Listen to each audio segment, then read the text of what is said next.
الحمد لله رب العالمين والصلاة والسلام على سيد المرسلين وعلى آله وصحبه أجمعين ومن تبعهم بإحسان إلى يوم الدين.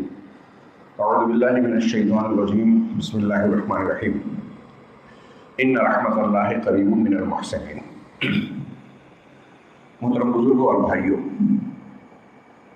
حمد و صلات کے بعد میں نے سورۃ الاعراف کی آیت نمبر 56 کا آخری ٹکڑا پڑھا. پوری آیت اس طرح ہے. اللہ رب العالمین نے ارشاد فرمایا وَلَا تُفْسِدُوا فِي الْأَرْضِ بَعْدَ إِصْلَاحِهَا، کہ زمین میں اصلاح اور سدھار ہو جانے کے بعد اس میں بگاڑ اور فساد نہ پھیلاؤ، فساد نہ مچاؤ. فساد کیسے پھیلتا ہے؟ اللہ کے حکم کی مخالفت، معصیت، گناہ اور نافرمانی کر کے کسی بھی قسم کا ظلم کا ارتکاب کیا جائے تو فساد پھیلتا ہے. اللہ فرما رہا ہے کہ زمین کی اصلاح ہو جانے کے بعد اس میں فساد نہ پھیلاؤ. وَادْعُوهُ خَوْفًا وَطَمَعًا، اور اللہ کو پکارتے رہو، اس کی عبادت کرتے رہو، اس سے ڈرتے ہوئے اور اس سے امید رکھتے ہوئے. ایک بندے کے اندر اللہ کا ڈر ہو تو گناہ سے رکتا ہے، گناہ ہو جائے تو توبہ کرتا ہے. اللہ کی رحمت، اس کی انعام کی امید ہو تو نیکیوں کی طرف اس کا جذبہ زندہ رہتا ہے. ایک انسان کے اچھا انسان، ایک مسلمان کے باعمل مسلمان رہنے کے لیے ضروری ہے کہ اس کے اندر اللہ کا خوف اور اس سے امید. اس کے بعد اللہ رب العالمین نے ایک فیصلہ کن بات بتائی کہ ان رحمت اللہ قریب من المحسنین، یقیناً اللہ کی رحمت محسنین، احسان کرنے والوں، بھلائی کرنے والوں سے قریب ہے. اللہ کی رحمت بھلائی کرنے والوں سے قریب ہے. اللہ کی رحمت کی ضرورت کسے نہیں ہے؟ کیا دنیا میں کوئی انسان، کوئی مخلوق اللہ کی رحمت کے بغیر پنپ سکتی ہے؟ کامیابی سے ہمکنار ہو سکتی ہے؟ ہرگز نہیں. اللہ کے نبی جناب محمد رسول اللہ صلی اللہ علیہ وسلم نے فرمایا کہ لَن يُدْخِلَ أَحَدَكُمُ الْجَنَّةَ عَمَلُهُ، کہ کسی بھی انسان کو اس کا اپنا عمل جنت میں داخل نہیں کرے گا. پوچھا گیا کہ آپ کو بھی؟ کہا ہاں میں بھی. ہاں میں بھی. إِلَّا أَن يَتَغَمَّدَنِيَ اللَّهُ بِرَحْمَةٍ مِّنْهُ وَفَضْلٍ، اللہ یہ کہ اللہ تبارک و تعالیٰ مجھے اپنی رحمت اور فضل و کرم سے ڈھانپ لے. رحمت اور فضل و کرم کے بغیر اللہ کے انبیاء اور پیغمبر بھی جنت میں نہیں جائیں گے. تو ہم اور آپ کس شمار میں ہیں؟ اللہ کی رحمت کے بغیر ہم ایک سانس نہیں لے سکتے. دشمنوں کا خوف ہے، ہمیں ضرورت ہے اللہ کی رحمت کی. ہماری بیماریوں کا خوف ہے، ہمارے گھروں کے مسائل کا خوف اور ڈر ہے کہ ہم اس سے بچنا چاہتے ہیں. اللہ کی رحمت اور نصرت ہی ہم کو بچا سکتی ہے. جتنے بھی مسائل ہیں دنیا کے، آخرت کے جتنی آفات مصیبتیں ہیں، سب سے بچاؤ کے لیے ڈھال اللہ کی رحمت، اس کی مدد اور نصرت ہے. کتنی ضرورت ہے ہمیں اللہ کی رحمت کی. اللہ اس رحمت کو پانے کا انتہائی مختصر سے جملے میں، لفظ میں فلسفہ یا طریقہ بتا رہا ہے کہ جو احسان کرنے والا ہے اس سے اللہ کی رحمت قریب ہے. اتنا ہی نہیں، احسان کرنے والوں کے تعلق سے قرآن و حدیث کی دوسری تعلیمات پر آپ غور کیجئے. قرآن کی آیتیں صرف اور حدیثیں اکٹھا کریں تو بہت ساری ہو جائے گی. مثال کے طور پہ اللہ نے فرمایا وَأَحْسِنُوا إِنَّ اللَّهَ يُحِبُّ الْمُحْسِنِينَ، کہ احسان کرو، اللہ احسان کرنے والوں کو پسند کرتا ہے. اب ایک مسلمان بندے کے لیے اس سے بڑھ کر بلندی کیا ہو سکتی ہے کہ رب العالمین کی محبت ہمیں مل جائے.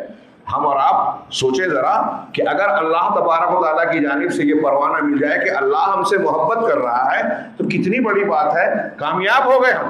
اور اس محبت کا نسخہ اللہ نے اس آیت کریمہ میں بتایا وَأَحْسِنُوا، احسان کرو. احسان کرنے سے، بھلائی کرنے سے اللہ کہہ رہا ہے کہ اللہ تو محسنین سے محبت کرتا ہے. ان اللہ یحب المحسنین. اسی طرح فرمایا وَهَلْ جَزَاءُ الْإِحْسَانِ إِلَّا الْإِحْسَانُ، احسان کا بدلہ صرف احسان ہی ہے. قرآن سورہ یونس میں فرمایا لِلَّذِينَ أَحْسَنُوا الْحُسْنَى وَزِيَادَةٌ، جن لوگوں نے احسان کیا، جو احسان کرتے ہیں، احسان کرنے والوں کے لیے حسنہ ہے اور زیادہ ہے. حسنہ بہترین بدلہ. اس کی تفسیر حدیثوں میں موجود ہے کہ حسنہ سے مراد جنت ہے. جو لوگ احسان کرنے والے ہیں ان کے لیے جنت ہے. وزیادہ نبی کریم صلی اللہ علیہ وسلم اور متعدد صحابہ کرام نے زیادہ کی تفسیر کی. زیادۃ هو النظر الى وجه اللہ الکریم، کہ زیادہ جو اس آیت میں کہا گیا ہے حسنہ سے اور زائد چیز، تو وہ زائد چیز کیا ہے؟ اللہ رب العالمین کے وجہ کریم کا دیدار، اللہ تبارک و تعالیٰ کا دیکھنا. یہ ہمارے عقیدے کا حصہ ہے کہ اہل جنت میں اللہ رب العالمین کا دیدار کریں گے. اس پر قرآن کی بہت ساری آیات، متواتر حدیثیں، صحابہ، تابعین اور اہل سنت والجماعت کا اجماع ہے. اور یہ ایسی نعمت ہوگی، اللہ تبارک و تعالیٰ جنت میں جنتیوں کو داخل کرنے کے بعد دو ایسی نعمت دے گا کہ جنت کی ساری نعمتیں اس کے نزدیک ہیچ ہوگی. اللہ تعالیٰ جنتیوں سے پوچھے گا کہ کیا تمہیں کچھ اور چاہیے؟ جنتی کہیں گے ارے ہم نے جو چاہا تھا، تمنا کی تھی، اس سے بہت بڑھ کر تو نے دے دیا، سوچا نہیں تھا وہ چیزیں ملی. سوچئے جنت کیسی چیز ہے. دنیا کے بارے میں ہم جانتے ہیں، حدیثوں میں بھی ہے اور مشاہدہ کر سکتے ہیں کہ اللہ کے نبی صلی اللہ علیہ وسلم نے فرمایا کہ اگر انسان کو ایک وادی دو وادی بھر کے سونا مل جائے تو وہ اگلی کی تمنا کرے گا. انسان کا پیٹ صرف مٹی ہی بھر سکتی ہے، تمنائیں ختم ہی نہیں ہوتی، پیٹ بھرتا ہی نہیں، مرے گا تبھی تمنا رکتی ہے. تو یہاں پیٹ بھرتا ہی نہیں، کچھ بھی مل جائے اور چاہیے. لیکن جنت ایسی جگہ ہے جہاں تمنائیں ختم ہو جائے گی. بندہ کہے گا کہ ہم نے جو چاہا تھا رب العالمین اس سے زیادہ مل گئی، اب ہم کو کچھ نہیں چاہیے. یہی بات جب اللہ سے کہیں گے تو اللہ تعالیٰ کہیں گے کہ ان تمام نعمتوں سے بڑھ کر تم کو میں ایک نعمت دیتا ہوں. دو الگ الگ حدیثوں میں جو بخاری مسلم کی روایتیں ہیں، ایک میں یہ ہے کہ میں تم کو اپنا دیدار کرتا ہوں، اور اللہ اپنے درمیان کے حجاب کو ہٹا دے گا، جنتی اللہ کا دیدار کریں گے. حدیثوں میں ہے کہ اس سے بڑھ کر جنتیوں کے لیے کوئی خوشی، مسرت اور نعمت کی بات نہیں ہوگی. دوسری روایت میں ہے کہ اللہ تبارک و تعالیٰ کہے گا کہ میں احل لکم رضوانی، میں اپنی رضامندی کو تمہارے لیے مقرر کر رہا ہوں، اب آج کے بعد میں کبھی تم سے ناراض نہیں ہوں گا. یہ سب سے بڑی نعمت ہوگی. کن کے لیے ہے اللہ کے دیدار کی سب سے بڑی نعمت؟ للذین احسنوا، جنہوں نے احسان کیا. اللہ کے نبی صلی اللہ علیہ وسلم کی ایک روایت پیش کر کے احسان کی تشریح پر آتے ہیں. مسلم شریف کی بڑی مشہور حدیث ہے. آپ نے فرمایا ان اللہ کتب الاحسان علی کل شیء، اللہ نے احسان کو ہر چیز پر فرض کر دیا، لکھ دیا ہے. ہاں، ہر چیز پر، ہم پر اور آپ پر دین پورا کا پورا احسان ہے. ہاں، اگر تم فَإِذَا قَتَلْتُمْ فَأَحْسِنُوا الْقِتْلَ وَإِذَا ذَبَحْتُمْ فَأَحْسِنُوا الذِّبْحَ، کہ جب تم قتل کرو تو قتل میں بھی احسان کرو، ذبح کرو جانور کو تو اس میں بھی احسان کرو، زیادہ تکلیف مت دو. ایک جانور کے سامنے دوسرے کو آگے فرمایا کہ چھری کو تیز کر لو اور اپنے جانور کو، اپنے ذبیحے کو آرام پہنچاؤ، جلد ذبح کر لو، زیادہ تکلیف مت دو. یہ اسلام کی تعلیم ہے، جس پر آج الزام لگ رہا ہے کہ یہ دہشت پسندی، شدت پسندی، آتنکواد کی تعلیم دیتا ہے، اور ہمارے کچھ نوجوان اس میں اپنی احمقانہ حرکتوں سے اس میں مددگار بن جاتے ہیں. غلط منہج، خارجی فکر کی بنیاد پر جوشیلی اور جذباتی باتیں کرتے ہیں، اور ایسی باتیں کرتے ہیں جو قرآن و سنت کی تعلیمات کے خلاف ہیں، اور غیروں کو موقع دیتے ہیں. اللہ تبارک و تعالیٰ یا قرآن و حدیث ہر معاملے میں کہہ رہا ہے احسان پر، اور ہمارا دین پورا کا پورا بھلا ہے، احسان ہے، اچھائی ہی اچھائی ہے. یہاں تک کہ اہل علم نے کہا کہ اگر ایک چور کے ہاتھ کاٹنے کی سزا ہے، ایک زانی کو 100 کوڑے اور رجم کرنے کی سزا ہے، اور اس طرح سے جو دوسری سزائیں ہیں، شرابی کو یا دوسرے لوگوں کو قتل کی سزا، یہ بھی احسان ہی ہے. خود قتل کرنے والے، چوری کرنے والے، زنا کرنے والے کے لیے یہ سزائیں روکنے والی ہے کہ تم اس گناہ سے رک جاؤ، اور دوسروں کے لیے عبرت کا سامان ہے کہ سماج اور معاشرے میں اس گناہ سے باز آ کے لوگوں کی جان، مال، عزت و آبرو کو محفوظ بناتے ہوئے، یہ بھی احسان اور بھلائی ہی پر مشتمل ہے. اب سوال یہ ہے کہ ہماری دنیا اور آخرت کی، اللہ کی ان چند نصوص کو، بعض آیتوں کے ٹکڑوں کو اور ایک حدیث کو میں نے پیش کر کے یہ بتانے کی کوشش کی کہ دنیا اور آخرت میں ایک بندے کی کامیابی کی بنیاد ہے احسان کرنا. اب احسان کیا ہے؟ ان شارٹ اللہ رب العالمین نے یہ جو بات کہی کہ محسنین کے لیے سے اللہ محبت کرتا ہے، محسنین سے اللہ کی رحمت قریب ہے. مطلب جو محسن نہیں ہیں ان سے اللہ کی رحمت دور ہے، وہ اللہ تبارک و تعالیٰ کی رحمت سے محروم ہیں. آج مسلمانوں کی حالت اللہ کی رحمت کے سے ڈھپی ہوئی لگتی ہے یا رحمت سے دوری والی لگتی ہے؟ غور کیجیے. اب ہم چاہتے ہیں کہ اب ہم کو اللہ کی رحمت ملے تو محسن بننا ہوگا. محسن یا احسان کسے کہتے ہیں؟ احسان کئی طرح کا. ایک اللہ کے ساتھ احسان ہے، جیسا کہ نبی کریم صلی اللہ علیہ وسلم نے حدیث جبریل میں حضرت جبریل کے سوال پر کہا کہ اللہ کے ساتھ احسان یہ ہے ان تعبد اللہ کأنک تراہ فإن لم تکن تراہ فإنہ یراک، کہ تم اللہ کی عبادت یوں کرو جیسے کہ تم اللہ کو دیکھ رہے ہو. اللہ رب العالمین کے سامنے ہو اور تم اسے دیکھ رہے ہو، اس کی ہیبت، اس کے جلال، اس کی عظمت، اس کی کبریائی تم پر کیا اثر ڈالے گی. تھوڑی دیر کے لیے تصور کیجئے کہ دنیا میں کسی انسان کو ہم بہت عزت والا، عقیدت والا، عظمت والا مانتے ہیں، اس کے سامنے کھڑے ہونے کا موقع مل جائے، اس کے پاس ملاقات کا موقع مل جائے، کوئی وقت کا بادشاہ ہو، وزیر اعظم، صدر جمہوریہ ہو، دنیاوی اعتبار سے، تو ہماری کیا کیفیت ہوتی ہے؟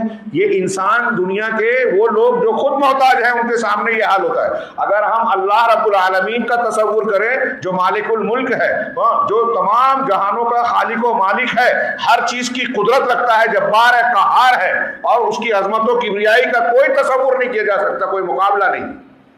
اس کے سامنے ہم کھڑے ہو کے ہماری کیفیت کیا ہونی چاہیے، کیا ہوگی؟ نماز میں ہم اس کے سامنے کھڑے رہتے ہیں. تو اللہ تبارک و تعالیٰ کی عبادت یوں کی جائے جیسے ہم اللہ کو دیکھ رہے ہیں. اگر یہ نہیں فَإِن لَمْ تَكُنْ تَرَاهُ فَإِنَّهُ يَرَاكَ، یہ نہیں تو کم از کم یہ کہ وہ تمہیں دیکھ رہا ہے. یہ مراقبہ، ایک دوسرے کی نگرانی کا تصور اور خیال انسان کی اصلاح کا سب سے زبردست اور انسان کے اندر اچھائی پیدا کرنے کا سب سے اہم مادہ ہے. اسی سے اخلاص پیدا ہوتا ہے. آج ہمارے یہاں عمل و اعمال میں برکت نہیں، ہم محنت کرتے ہیں برکت نہیں ہوتی، دعا کرتے ہیں بظاہر دعا قبول نہیں ہوتی. یا تو عمل صحیح نہیں ہے سنت کے مطابق، یا عمل میں اخلاص نہیں ہے. آپس کے جھگڑے ہیں، بھائی بھائی کے جھگڑے ہیں، جماعتوں میں جھگڑے ہیں، اقتدار کا اور عہدوں کا جھگڑا ہے، جھگڑا نپٹتا ہی نہیں ہے. کیوں؟ اس لیے کہ اخلاص نہیں ہے. اللہ واسطے نہیں، اپنے ذات کے لیے، نفس کے لیے، نام کے لیے، شہرت کے لیے، دنیا کے لیے لوگ کام کر رہے ہیں. دین کا نام، جماعت کا نام، لیکن خواہش یہ ہے کہ میں عہدہ پا لوں. ایک آدمی اگر اخلاص والا ہوگا، حضرت خالد بن ولید رضی اللہ تعالیٰ عنہ کو جب حضرت عمر نے معزول کیا کہ آپ کو سپہ سالاری سے ہٹایا جا رہا ہے محاذ کے درمیان شام پر، اور ابو عبیدہ بن جراح کو سپہ سالار بنایا جا رہا ہے، کچھ لوگوں نے جا کے کہا ان سے کہ یہ غلط ہوا آپ کے ساتھ، آپ احتجاج کریں، ہم آپ کا ساتھ دیں گے. تو حضرت خالد بن ولید نے جو جواب دیا وہ اسی اخلاص کا نتیجہ تھا، اسی مادے کا. آپ نے کہا تھا کہ انی لا اقاتل فی سبیل عمر بل اقاتل فی سبیل رب عمر، میں عمر کی راہ میں جنگ نہیں کر رہا ہوں، عمر کے رب کے راستے میں لڑ رہا ہوں. اب جب عمر کے رب کے راستے میں لڑ رہا ہوں، اللہ کے لیے جب کوشش کر رہا ہوں، محنت کر رہا ہوں، قربانی دے رہا ہوں، تو اس سے کوئی فرق نہیں پڑتا کہ میں سپہ سالار ہوں یا عام سپاہی. یہ مادہ، یہ جذبہ ہمارے یہاں ہے کیا؟ کہ اللہ تعالیٰ کی ایسی عبادت کرنے کا یہ نتیجہ برآمد ہوگا اور ہونا چاہیے. اور یہ مادہ جو احسان کا یہ معنی بیان کیا گیا، اس کی سب سے بہترین تربیت رمضان میں روزوں کی حالت میں ہوتی ہے. روزے کی حالت میں جب ہم طلوع صبح صادق سے لے کر غروب آفتاب تک اللہ کے لیے کھانا پینا اور گناہ کے سارے کام چھوڑتے ہیں.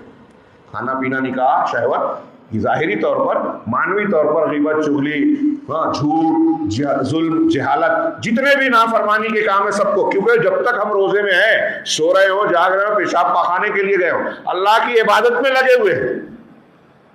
اب ہم اگر غسل خانے میں جا کے غسل کر رہے ہیں، نہا رہے ہیں، تو بھی ایک منہ سے ایک گھونٹ پانی اترنے نہیں دیتے. وضو کے لیے کلی کر رہے ہیں، ایک قطرہ پانی گلے میں جانے نہیں دیتے. کیوں؟ اس لیے کہ جانتے ہیں کہ جس رب کے لیے ہم نے روزہ رکھا ہے وہ جانتا ہے، وہ دیکھ رہا ہے. اگر ہم نے لوگوں سے چھپا کے ایک قطرہ بھی پی لیا تو اس رب کے لیے تو ہمارے سامنے اس رب سے تو کوئی چیز چھپی نہیں رہے گی. یہ تصور اور پھر اس عقیدے اور یقین کے ساتھ میں دن بھر اپنی شہوتوں کو چھوڑ دینا اللہ کو کتنا پسند ہے. وہ حدیث قدسی آپ نے سنی، صحیح مسلم کی، بخاری مسلم کی روایت کہ اللہ کے نبی صلی اللہ علیہ وسلم نے فرمایا کل عمل ابن آدم کیا ہے یضاعف، کیا ہے لہو، معاف کیجئے، کل عمل ابن آدم یضاعف، ابن آدم کے ہر عمل کو کئی گنا بڑھا دیا جاتا ہے، گنا در گنا اجر و ثواب دیا جاتا ہے، 10 گنا سے لے کے 700 گنا تک.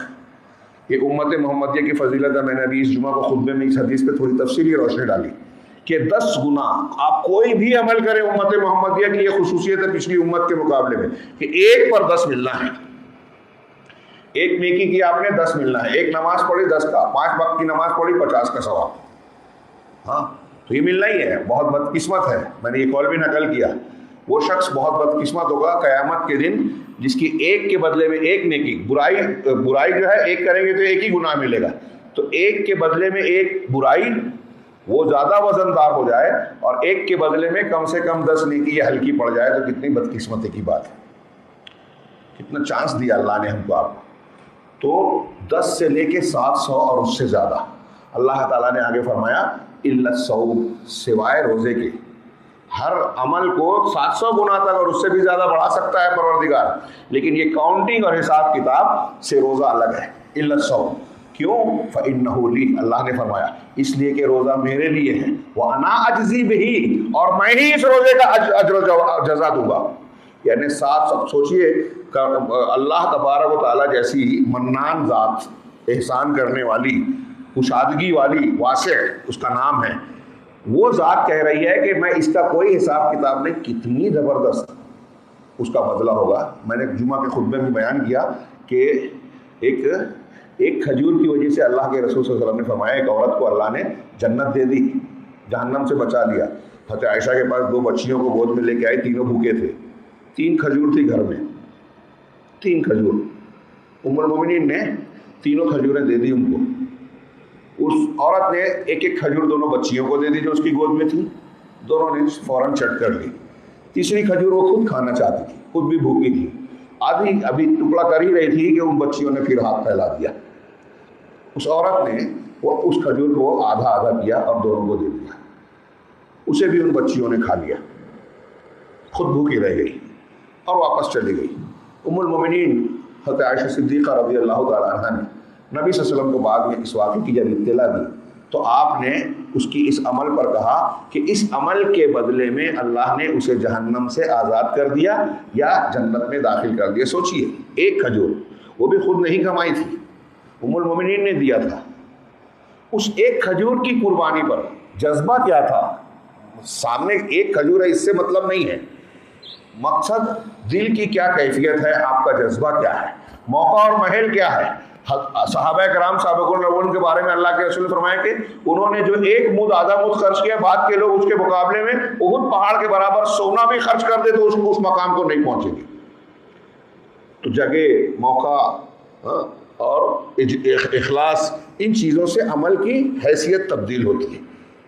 تو میں عرض کر رہا تھا کہ اللہ کے نبی جناب محمد رسول اللہ صلی اللہ علیہ وسلم نے یہ جو تعلیم دی کہ اخلاص کے ساتھ میں یہ احسان کرنا ہے، اللہ تبارک روزے کی حالت میں اللہ تعالیٰ فرما رہا ہے کہ میں اس کا بدلہ دوں گا. تو اس کی وجہ بیان کی آگے کہ بندہ اپنا کھانا پینا اور شہوت کو میری وجہ سے چھوڑتا ہے، اللہ کے لیے چھوڑتا ہے، اللہ تبارک و تعالیٰ کی خوشی اور خوشنودی حاصل کرنے کے لیے. اب یہ جذبہ اگر روزے کا جو مہینے بھر ہماری تربیت کر رہا ہے، یہ جذبہ اگر ہمارے اندر آ جائے کہ اللہ کے لیے جینا ہے، اللہ کے لیے مرنا ہے، اللہ نے کہا یہ جائے، یہ کرو تو کرنا ہے، یہ نہیں کرنا، یہ مت کرو تو ہم کو اس سے رک جانا ہے. کیسی زبردست تربیت ہوگی روزے کی. ہاں، اور یہ اللہ کے ساتھ احسان کی جو بات کہی جا رہی ہے، یہ وہی احسان کا جذبہ ہے جو روزے کی حالت میں انتہائی زبردست.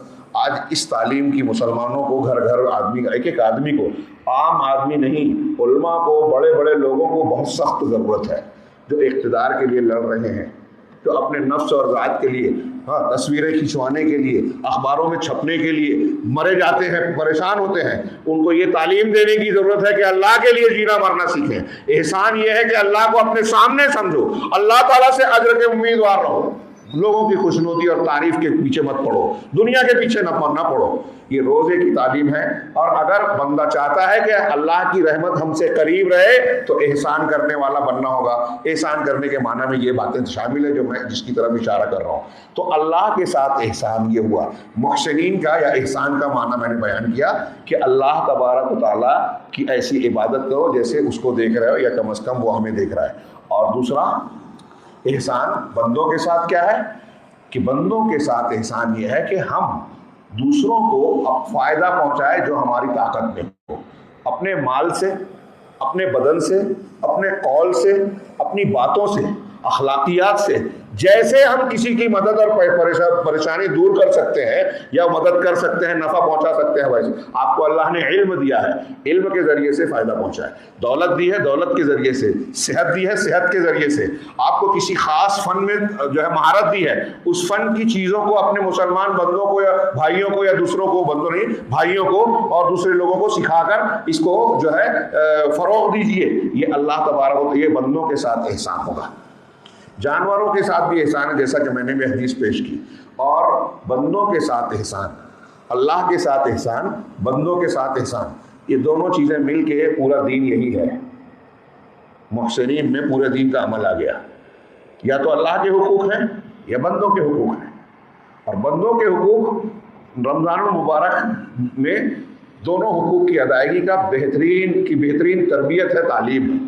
اللہ کے نبی جناب محمد رسول اللہ صلی اللہ علیہ وسلم کا طریقہ ہم بار بار سنتے ہیں، علماء بیان کرتے ہیں کہ آپ عام حالات میں انتہائی سخی تھے، لیکن رمضان جب آتا تو عام تیز ہوا سے بھی زیادہ آپ کی سخاوت بڑھ جاتی۔ ایسے بھی آپ لوگوں میں سب سے سخی تھے۔ حضرت ابن عباس کی روایت ہے بخاری کی، کان رسول اللہ صلی اللہ علیہ وسلم اجود الناس وکان اجود ما یکون فی رمضان حین یلقاہ جبریل، کہ رمضان میں آپ کی سخاوت اور شباب پر ہوتی تھی جب جبریل سے ملاقات ہوتی تھی، اور قرآن کا مدارسہ دورہ کرتے تھے، پورا قرآن سنتے تھے جتنا نازل ہوا ہو، اور آخر سال میں 2 مرتبہ سنا۔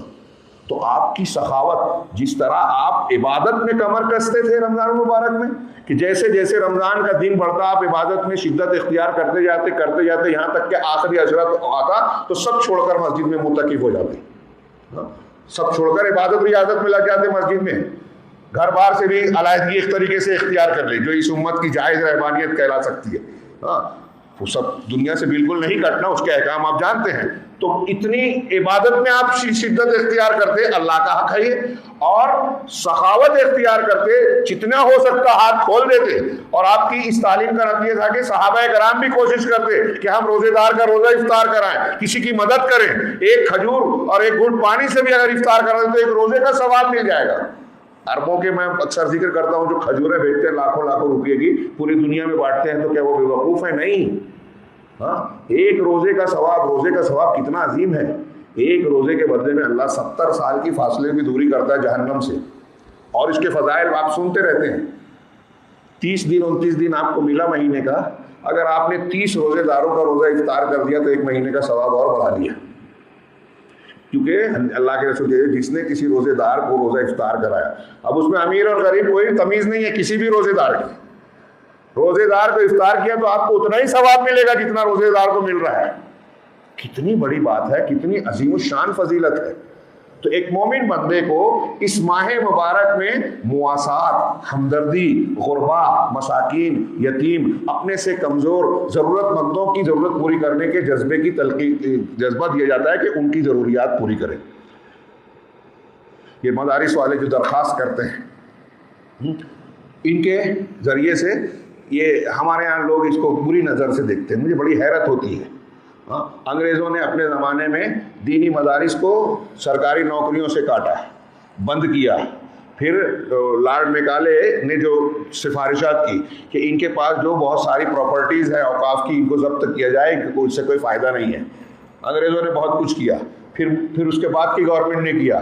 اب سرکاری نوکری پہلے ملتی تھی مدرسوں کے پڑھنے والوں کو، مغلوں کے زمانے میں اور مسلم بادشاہوں، اب وہ ختم۔ پھر جو اوقاف تھی وہ چھین لی گئی، پراپرٹیز تھی وہ چھین لی گئی۔ اب ان کے اداروں کے چلنے کی بنیاد کیا ہے؟ آج اسکولوں کالجوں میں الحاد پڑھایا جا رہا ہے۔ عالمی سطح پہ یہ کوشش کی جا رہی ہے کہ خاص طور سے مسلم بچوں کو ایسا مادہ پڑھایا جائے جس میں کفر ہو، شرک ہو، دین سے دوری ہو، اباحیت ہو، اور ان کو اسلام سے دور اور بیزار بنایا جائے، سلمان رشدی اور تسلیمہ نسرین پیدا کیے جائے۔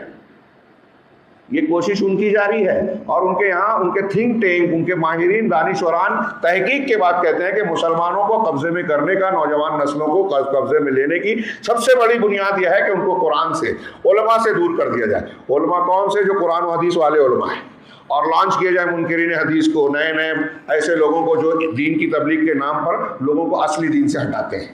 یہ یہود و نصارہ کی طرف سے لانچ کیے جا رہے ہیں، میں ہوائی بات نہیں کر رہا ہوں، اور اس وقت اس موضوع کا تفصیلی موقع نہیں ہے۔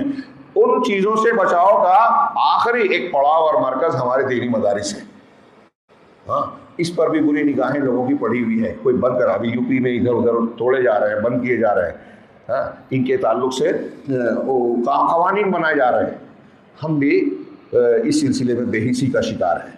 بہرحال میں عرض کرنا چاہتا ہوں خلاصہ کلام یہ کہ اللہ تبارک و تعالیٰ کا یہ صاف سیدھا انتہائی مختصر لیکن انتہائی جامع فرمان ہے کہ اللہ کی رحمت ان کے قریب ہے جو احسان کرنے والے ہیں. اب شارٹ میں جو میں نے تھوڑی سی تشریح بیان کی اس کی روشنی میں دیکھیے تو احسان کرنے والے کون ہیں؟ جو اپنی طاقت کے مطابق اللہ کے حقوق کو ادا کرتے ہیں, اس کی توحید, اس کی عظمت و کبریائی کو جان کر اس کے حقوق کو بجا لاتے ہیں, اس کے لیے جینے مرنے کی جو ہے کوشش کرتے ہیں, اور دوسرے بندوں کے حقوق کا خیال رکھتے ہیں, ان کے ساتھ حسن سلوک کرتے ہیں.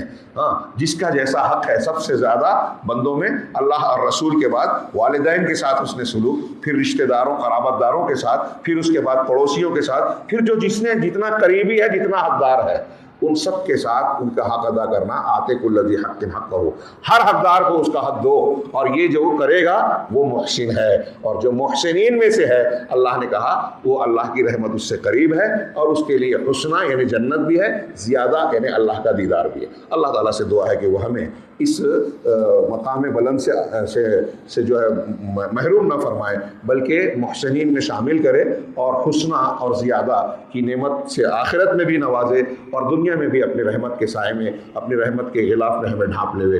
بہت سارے فتنے, بہت ساری مصیبتیں, الجھنیں ہمارا تعاقب کر رہی ہیں, دشمنوں کی چالیں ہمارا پیچھا کر رہی ہیں. ان سب سے بچاؤ کا راستہ اللہ کی رحمت اور نصرت ہے, اور اللہ کی رحمت اور نصرت کے حصول کا طریقہ یہ ہے کہ ہم محسن بن جائیں, اور محسن بننے کا رمضان المبارک سے بہتر کوئی موقع نہیں ہے. اللہ تبارک تعالیٰ اس بہترین موقع کا صحیح استعمال کرنے کی ہمیں توفیق عطا فرمائے اور ہماری تربیت فرمائے. وآخر دعوانا الحمد للہ رب العالمین وصلی اللہ علیہ وسلم.